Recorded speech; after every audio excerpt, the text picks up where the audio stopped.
Hey guys, welcome back to the channel. और फिर से हाजिर है हम एक नया वीडियो लेकर, और इसमें हम लोग करने वाले हैं टीचिंग एप्टीट्यूड। ठीक है, जनरल अवेयरनेस और आईसीटी के लिए आप पार्ट 1 और पार्ट 2 देख लीजिए, PYQ 2023 पीजीटी का पेपर का। अब हम करने वाले हैं इसमें क्या, टीचिंग एप्टीट्यूड। तो लेट्स गेट स्टार्टेड। तो चलिए शुरू करते हैं टीचिंग एप्टीट्यूड के क्वेश्चंस। तो यहाँ पर है क्या कि इफेक्टिव टीचिंग यानी कि प्रभावी शिक्षण by and large is a function of, कि मुख्यतः प्रभावी शिक्षण किसका प्रकार्य है। ठीक है, teachers positive attitude towards teaching, कि शिक्षक की शिक्षण के प्रति सकारात्मक अभिवृत्ति। हाँ, ये तो सही है। Teachers ability to make students learn, या फिर टीचर्स ऑनेस्टी शिक्षा की निष्ठा, या फिर टीचर्स स्कॉलरशिप की शिक्षा का पांडित्य। क्या हो जाना चाहिए इसका आंसर, कि प्रभावी शिक्षण का जो फंक्शन है वो क्या हो जाएगा। ठीक है, तो देखो इसका आंसर क्या हो जाना चाहिए, सी और डी तो नहीं ही होगा, है ना। बचा क्या हमारे पास में, ए और बी। तो इसमें से देखो मेन फोकस हमारा क्या है कि बच्चा कुछ सीखे, है ना। अगर एक अच्छा टीचर है तो वो क्या करेगा कि उसमें योग्यता होगी कि वो बच्चे को कुछ सिखा पाए। ठीक है, हाँ, पॉजिटिव एटीट्यूड तो होना ही चाहिए टीचिंग की तरफ, बट बहुत सारे टीचर्स का नहीं भी होता है। ठीक है, तो असली काम उनका क्या है कि बच्चा कुछ क्या कर पाए, सीख पाए। क्योंकि हम अभी क्या कर रहे हैं, लर्नर सेंटर्ड टीचिंग एप्टीट्यूड की बात कर रहे हैं, पेडागोजी की बात कर रहे हैं। ठीक है, तो स्टूडेंट कुछ सीख पाए, उसी से ही आपके टीचर की क्या पता चलेगी, एबिलिटी पता चलेगी। तो हमारा आंसर भी क्या हो जाएगा यहाँ पर, तो बी वाला आंसर हमारा हो जाएगा कि कक्षा में प्रभावी शिक्षण वे विधियां हैं जिनका उपयोग शिक्षक क्या करता है, छात्रों की उच्च उपलब्धि प्राप्त करने के लिए, है ना, हायर अचीवमेंट्स करने के लिए करते हैं। शिक्षण विधियां शिक्षक केंद्रित छात्र केंद्रित दोनों होती है, दोनों का मिश्रण भी होती है। पर मुख्यतः प्रभावी शिक्षण कब होगा कि जब विद्यार्थी में क्या हो, अधिगम वो करा पाए विद्यार्थियों के अंदर, तभी उसकी जो असली काबिलियत है वो पता चल पाएगी कि वो अच्छा टीचर है या नहीं है। ठीक है, चलिए आगे बढ़ेंगे। क्या पूछा है कि विच of the following is not an example of assessment of learning, कि इनमें से अधिगम के आकलन का उदाहरण नहीं है। ठीक है, scholarship examination, anecdotal records, annual examination या असेसमेंट ऑफ होमवर्क। क्या हो जाएगा इसमें से। ठीक है, तो इसका आंसर हमारा क्या हो जाएगा, इसका आंसर हो जाएगा क्या, ए वाला, कि जो स्कॉलरशिप एग्जामिनेशन होती है ना, छात्रवृत्ति परीक्षण, वो अधिगमन वो तो स्कॉलरशिप के लिए हो रही है ना, उसमें आपका क्या हो रही है, लर्निंग क्या हो रही है उसमें। ठीक है, तो अधिगमन के आकलन का उदाहरण नहीं है, तो क्या हो जाएगा आपका स्कॉलरशिप एग्जामिनेशन जो है वो आ जाएगा। ठीक है, ये क्या होता है कि इस प्रकार के आकलन का प्रयोजन शिक्षक को छात्रों की उपलब्धि और कार्य प्रदर्शन की पहचान करने में सक्षम करना है, जिसमें अधिगम की अवधि एक सत्र या वर्ष हो सकती है। गृह कार्य का आकलन रचनात्मक या अधिगम के लिए आकलन का उदाहरण नहीं है। ठीक है, आया समझ में। आगे बढ़ेंगे कि if students are not taking interest in their studies the teacher should, कि एक टीचर को, एक शिक्षक को क्या करना चाहिए, यदि बच्चा उनके द्वारा पढ़ाई गई चीज़ों में या उनके पढ़ाने के तरीके में क्या है, इंटरेस्टेड नहीं है, तो एक टीचर को क्या करना चाहिए, कि कंप्लेन करना चाहिए प्रिंसिपल और पेरेंट्स से, कि क्या करें, उनकी मदद ले, टीचर्स और प्रिंसिपल की मदद ले, या फिर find out causes for lack of interest, कि बच्चे को मतलब उनकी रुचि में कहाँ कमी आ रही है, क्यों आ रही है। ठीक है, और टेक करेक्टिव मेजर्स, और सुधार करने के लिए जो भी उनसे बन पड़ता है कार्रवाई करें, या फिर उनसे पूछे कि why are they not taking, कि उनको मज़ा क्यों नहीं आ रहा है पढ़ाई में, उनसे पूछे, या फिर tell them that taking interest in their studies would lead to good result, या फिर उनको जाके बताए कि बेटा अगर इंटरेस्ट नहीं लिया तो आपके अच्छे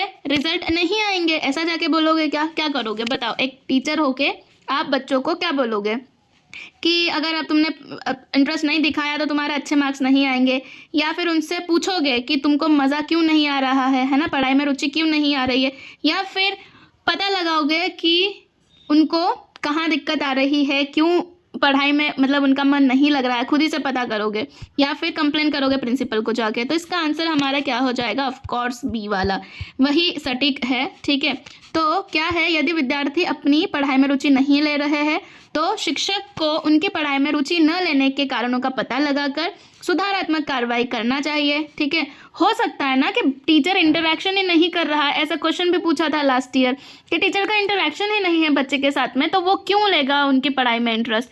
आप जाके बात करोगे उनसे और थोड़ा सा हंसी मजाक कर लोगे तो कुछ बिगड़ नहीं जाएगा आपका भी, है ना। वरना कुछ कुछ टीचर्स होते हैं कि जा रहे हैं बोर्ड पर लिख लुका के आ जा रहे हैं बस, है ना। तो उसमें ना बच्चा भी पैसिव है, आप भी पैसिव हो, तो वो फिर पढ़ाई तो नहीं है, वो पता नहीं क्या है। चलिए आगे बढ़ेंगे। 44 नंबर का क्वेश्चन है, which of the following is not associated with a unit test, कि यूनिट टेस्ट से इकाई परीक्षण से संबंधित नहीं है। Totally controlled by the teacher, used for remedial purpose, totally control by the teacher मतलब शिक्षक द्वारा पूर्णतः नियंत्रित, यूज्ड फॉर रेमेडियल पर्पस की उपचारात्मक कार्य हेतु प्रयुक्त होता है, स्टैंडर्डाइज्ड अचीवमेंट टेस्ट की मानकीकृत संप्राप्ति परीक्षण है ये, या फिर confined to limited number of competencies की दक्षताओं की सीमित संख्या तक परिरोधन है। क्या हो जाएगा, यूनिट टेस्ट की बात कर रहे हैं हम यहाँ पर, ठीक है।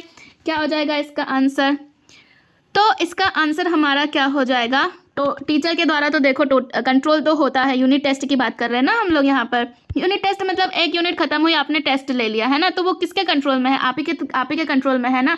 और ये क्या है, of course it's a remedial process, क्योंकि आप क्या कर रहे हो, आपने एक यूनिट पढ़ाई, उनको टेस्ट ले लिया, आपको पता चल जाएगा कि कहाँ कमी रह गई है, तो आप नेक्स्ट डे जाकर या तो जो बच्चे कम मार्क्स ला रहे हैं या मतलब उनसे पूछोगे जाके कि बेटा कहाँ क्या गलती हो गई है, क्यों नहीं समझ में आया, मतलब कहाँ आपको प्रॉब्लम आ रही है, वो जाके पूछोगे, फिर उनकी रेमेडीज करोगे उसके लिए, ठीक है। तो रेमेडियल तो है ही। और क्या है, confined to limited number of competencies, के ज़्यादा इसमें आप दक्षता नहीं आप निकलवा पाओगे यहाँ इसमें से बच्चों में से, ठीक है। तो डी भी सही है। तो बचा क्या हमारे पास में कि ये कैसा नहीं है, तो स्टैंडर्डाइज्ड अचीवमेंट टेस्ट ये नहीं है, नॉट बोला था ना यहाँ पर, आपको नॉट एसोसिएटेड बोला था, तो स्टैंडर्डाइज्ड यानी कि मानकीकृत समप्राप्ति परीक्षण यह नहीं है, ठीक है। इसका आंसर हो जाएगा। चलिए सी वाला कर लेना। चलिए चलते हैं क्वेश्चन नंबर 45 पर, ठीक है। तो पूछ रहा है कि विच of the following is not बोला है, ध्यान से देख लेंगे, not characteristic of teacher centre. Teacher centre मतलब कि जहाँ पर लर्नर कैसा है, मोस्ट ऑफ द टाइम कैसा है, पैसिव है, यानी कि हम लेक्चर मेथड इसमें इंक्लूड कर लेंगे, ठीक है। डेमोन्स्ट्रेशन में डेमो दे रहा है वो, है ना। तो देख लेते हैं, पहला क्या बोल रहा है कि इनफ स्कोप फॉर डिस्कशन है, ये डिस्कशन नहीं है, एंड डिबेट इज अवेलेबल, कि चर्चा और वाद विवाद का पर्याप्त अवसर होता है। ऐसा तो नहीं है लेक्चर मेथड में, ठीक है। उसमें तो सिर्फ टीचर बोल रहा है और बच्चा सुन रहा है। आगे है कि courses prescribed can be completed in time. तो टीचर तो ये टीचर सेंटर्ड ही है। Large size classes are handle very well, ये भी टीचर सेंटर्ड है। अनफेमिलियर और एब्स्ट्रैक्ट कॉन्सेप्ट है directly explain by the teacher, की जा रहा है और कॉन्सेप्ट समझा दे रहा है, ठीक है। तो ये भी टीचर सेंटर्ड है। तो बचा क्या हमारा, वही ए वाला, तो वो टीचर सेंटर्ड अप्रोच का क्या नहीं है, कैरेक्टरिस्टिक नहीं है। ये किसका है, तो ये लर्नर सेंटर्ड का है, ठीक है। लर्नर सेंटर्ड अप्रोच है ये, ठीक है। आया समझ में। चलिए नेक्स्ट पर चलते हैं हम। नेक्स्ट 46 नंबर का है कि मोहन है can now think in terms of propositions and deal with propositions instead of objects.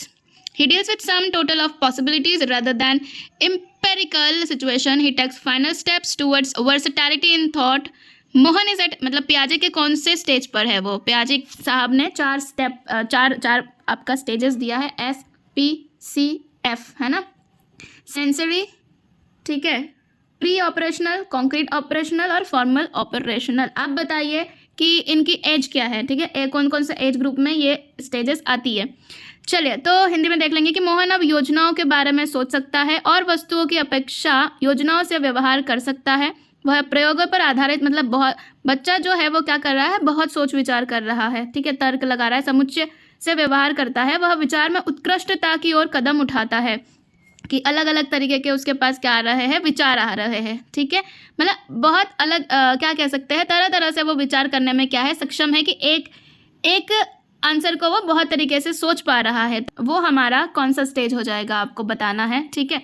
क्या वह कॉन्क्रीट ऑपरेशनल है, फॉर्मल ऑपरेशनल है, प्री ऑपरेशनल है या सेंसरी। तो देखो सेंसरी तो नहीं होगा, वो क्या हो गया बिल्कुल 0 से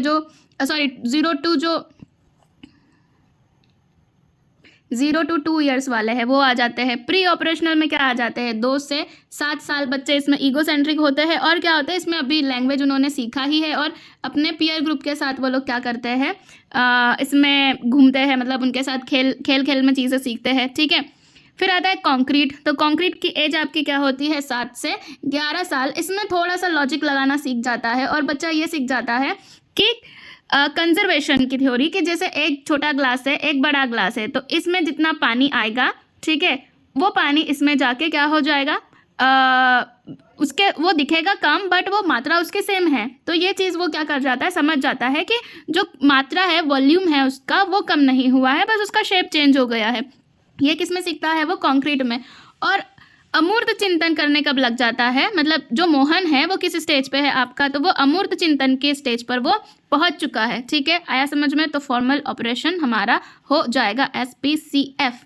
चलिए, सही आंसर, यस, बी वाला आंसर सही है कि दिए गए प्रश्न के अनुसार मोहन पियाजे के प्रतिमान के अमूर्त संक्रियात्मक अवस्था पर है। पियाजे के अनुसार अमूर्त संक्रियात्मक अवस्था में बच्चा अमूर्त प्रस्तावों के बारे में तार्किक रूप से सोचना शुरू कर देता है, जैसे कि इस अवधि में बच्चे काल्पनिक और निगमनात्मक तर्क करने में सक्षम हो जाते हैं। ठीक है, आया समझ में? चलिए आगे बढ़ेंगे कि a sure model of integration of ICT in the learning process has the components, कि अधिगम प्रक्रिया में सूचना और संप्रेषण प्रौद्योगिकी के समन्वय के अश्योर प्रतिमान के अवयव है।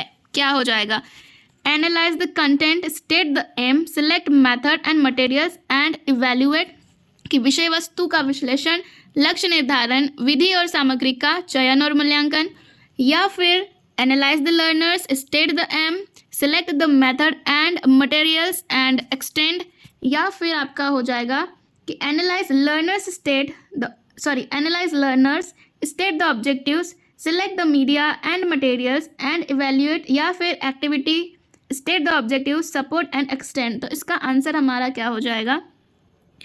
इसका आंसर हो जाएगा हमारा सी वाला, कि हम क्वेश्चन नंबर 48 करेंगे हम। Which characters does not belong to adolescence stage, कि किशोरों में कौन सी विशेषता पाई जाती है? A period of intense emotion, ये तो सही है।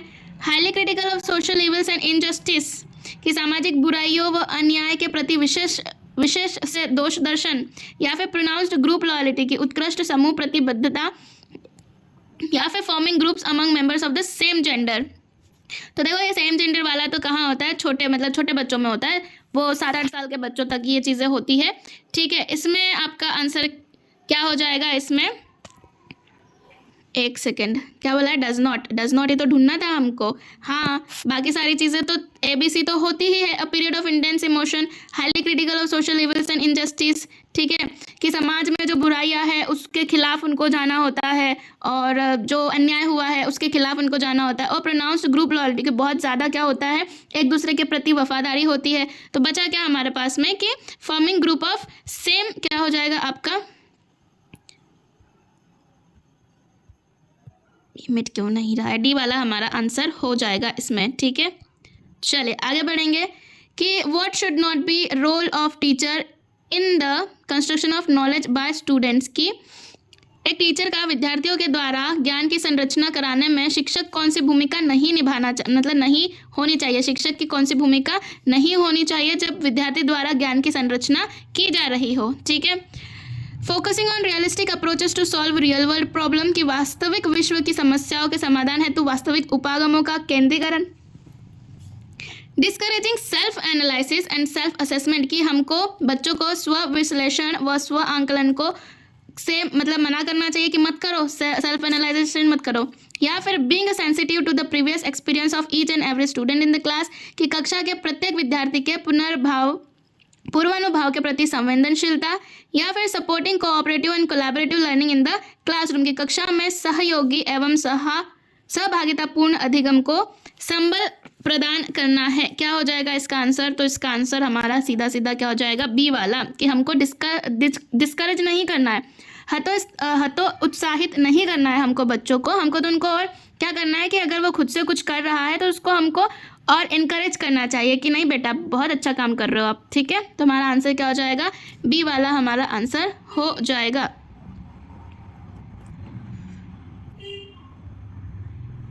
चलिए, पता नहीं कुछ हो गया शायद। आगे, what is not an advantage of discovery method, methods भी आप लोग कर लीजिएगा। कितने टाइप्स की टीचिंग मेथड्स होती है, लर्नर सेंटर्ड और टीचर सेंटर्ड, ठीक है। ये तो पूछेंगे ही पूछेंगे कि खोज विधि में कौन सा लाभ नहीं होता है। It provides training to prepare students for life, ये तो होता है। It develops self confidence and self reliance, ये भी होता है। This method is suitable for the students of lower class, देखते हैं।